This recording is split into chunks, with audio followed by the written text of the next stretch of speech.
l'idée, c'est de venir sur la plus belle avenue du monde avec tous les bergers, 26 bergers au total, 13 anciens et 13 nouvelles bergères, pour mettre en valeur le pastoralisme, présenter aux Parisiens ce qu'est la transhumance, cette pratique qui date de 7000 ans.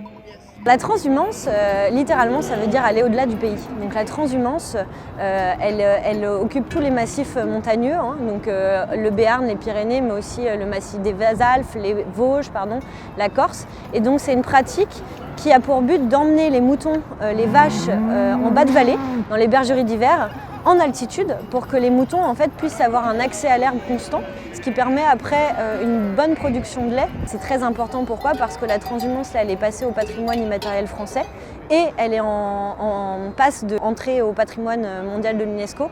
Et donc il faut vraiment mettre en valeur cette pratique, conserver cette pratique qui est très importante. Les animaux sont arrivés vendredi au lycée agricole Saint-Germain-en-Laye. Ils ont été accueillis dans des très très grands terrains, avec un accès à l'herbe. On voulait les amener avant pour que ils aient le temps de s'habituer aussi au climat, parce qu'on n'a pas forcément les mêmes températures.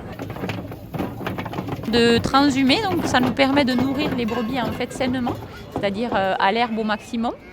Et donc ça ne coûte rien et ça entretient en plus le territoire. On a tout intérêt à continuer à pratiquer la transhumance, ça entretient naturellement le paysage et nous ça nourrit sainement nos brebis.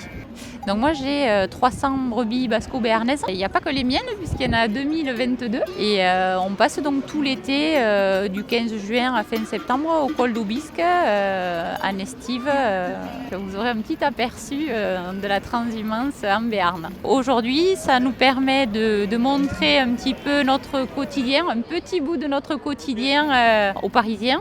Donc les brebis arriveront qu'au dernier moment puisqu'elles sont dans des prés pas très loin d'ici, à une vingtaine de kilomètres. Elles sont chargées qu'au dernier moment dans des camions où tout est prévu vraiment pour que le bien-être soit préservé. Donc elles n'arriveront que pour la parade et elles seront rechargées en suivant et repartiront dans les prés sur un lycée agricole à 20 km ce soir. Après une nuit de repos, elles reprendront la route avec nous dès demain.